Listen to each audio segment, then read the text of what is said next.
सब ध्यान से सुन लो। कल है 4 अगस्त साल का आखिरी सावन सोमवार है। अब नहीं किया तो फिर पछताना पड़ेगा।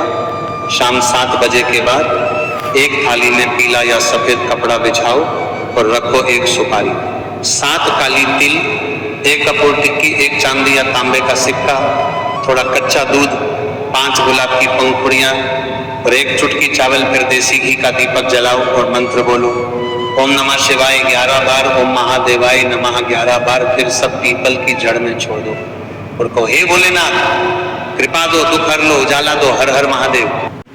सावन का आखिरी सोमवार हो, जो लोटा जल का लेकर जा रहे हो उसमें थोड़ा सा इत्र, अगर इत्र नहीं हो तो गुलाब की पंखड़ी, पंखड़ी नहीं हो तो कोई फूल की पत्ती उस जल में बाबा को समर्पित, इत्र हो तो ज्यादा अच्छा।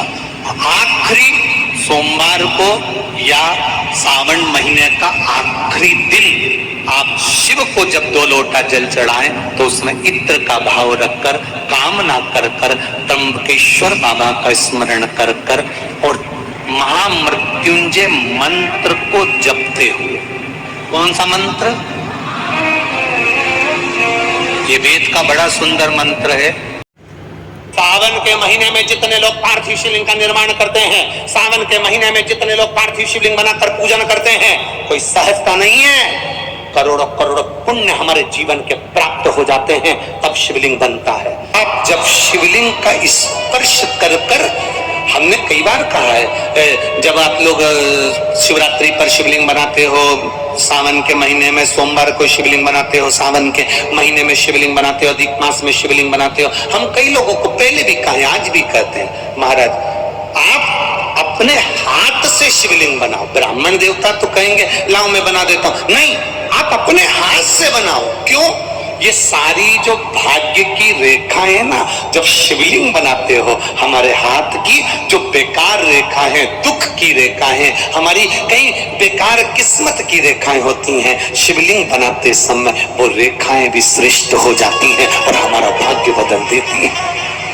सावन के महीने का नियम, 2 लोटे जल लेकर देवाधिदेव महादेव के सामने जाइए। यहाँ अशोक सुंदरी वाली जगह से दोनों धार एक साथ चढ़ाना प्रारंभ करिए और करते करते वो धार शंकर भगवान के शिवलिंग पर ले जाकर छोड़ दीजिए।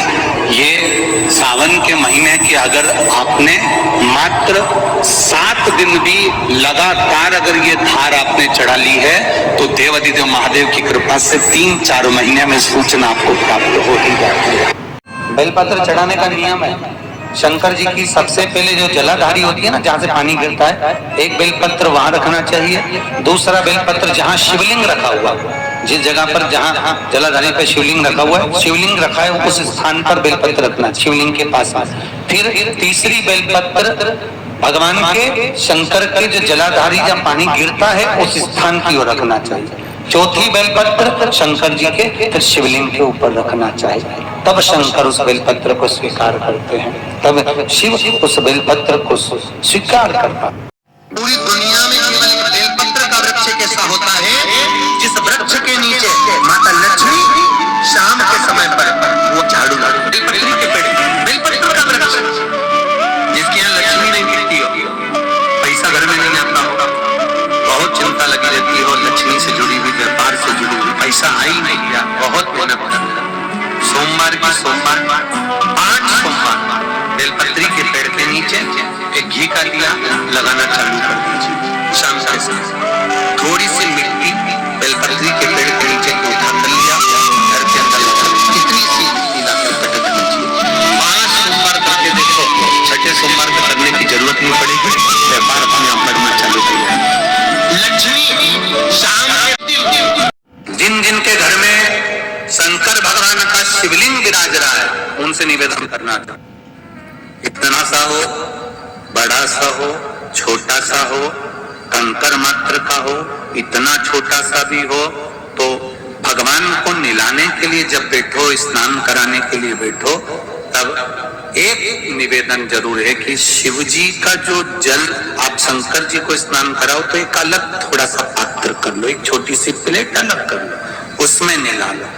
मिलाकर थोड़ा सा भी भाग अगर शंकर जी का हमको मिल रहा है, घर पर ही उसका जल अगर हमने छीट लिया है, थोड़ा सा आचमन कर लिया है, बच्चे जितनी हैं तो उनको भी अगर दे दिया है, या हमने तुलसी जी को छोड़कर दूसरे वृक्ष में भी डाल दिया है, उस वृक्ष की छांव भी अगर हमारे ऊपर पड़ रही है। शमी की जो पत्ती होती है, एक पत्ती में जितनी पत्तियां लगी होती हैं और एक पत्ती के अंदर, जरा ध्यान देंगे, जैसे इस पत्ती में ढेर सारी पत्तियां लगी हुई है, उस पत्ती में से भी एक पत्ती तोड़ोगे और एक पत्ती तोड़ने पर उस पत्ती को भी अगर गिनोगे तो उसमें बहुत सारी पत्तियां होती हैं।